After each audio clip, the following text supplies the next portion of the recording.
Internet donne des ailes, du moins à certains. C'est fascinant de voir tout de même comment Internet transforme certains en héros, en experts autoproclamés, en moralistes invétérés. Derrière un écran, tout devient possible. Les plus timides deviennent intrépides, les plus ignorants deviennent spécialistes et les plus lâches se découvrent un courage insoupçonné. C'est magique.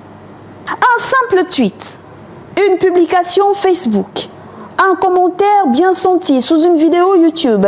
Et voilà quelqu'un qui, dans la vraie vie, n'oserait même pas dire un mot plus haut que l'autre, se transformer en juge, en procureur, voire en bourreau.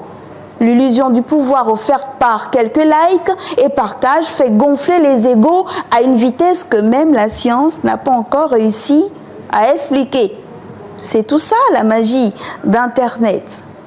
Et donc, parlons de ces experts du dimanche, qui après 3 vidéos TikTok, se sentent prêts à refaire l'économie mondiale, à analyser la géopolitique, avec plus d'assurance qu'un diplomate aguerri. À côté des célibataires, ils donnent des conseils, ces coachs, à des personnes mariées, à donner la valeur de la vie sur la spiritualité de X ou Y. Le tout, bien sûr, sans la moindre nuance, car sur Internet, avoir raison est bien plus important que de comprendre. C'est quelqu'un qui l'a dit un jour.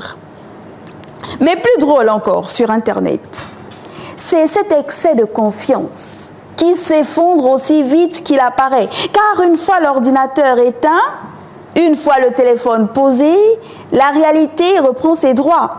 Fini les punchlines assassines, fini l'assurance démesurée. Devant un vrai débat, en face à face, il n'y a plus de boutons supprimés, plus d'algorithmes pour filtrer les réponses désagréables. Il ne reste que le silence. Et encore mieux, parfois on se rend bel et bien compte que Internet ne nous met pas à l'abri de la prison.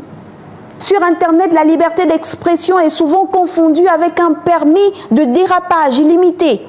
On croit, à tort, que taper sur un clavier nous rend intouchables, que l'écran est un bouclier magique contre les lois bien réelles qui régissent nos sociétés.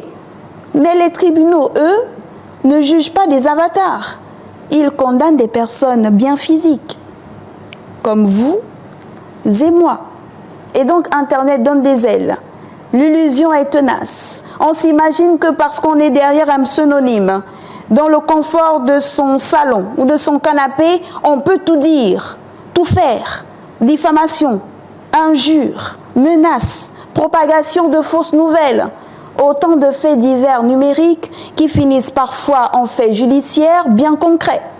Et là, on découvre que la loi n'a rien d'abstrait, que la prison n'est pas un concept virtuel et que la liberté d'expression n'a jamais été synonyme d'impunité. Même ici au Gabon, l'exemple est partout. Des influenceurs condamnés pour des arnaques, des internautes poursuivis pour cyberharcèlement, des anonymes qui découvrent trop tard que les captures d'écran sont éternelles. Internet est un formidable outil d'information, d'échange, de mobilisation, mais aussi un piège pour ceux qui pensent que la loi s'arrête aux portes du Wi-Fi. Avant de tweeter, sous le coup de la colère, ou de partager une rumeur douteuse, posez-vous cette simple question. Seriez-vous prêt à assumer ces propos devant un juge? Parce que comme certains l'ont appris à leurs dépens, la police ne demande pas votre mot de passe pour entrer chez vous.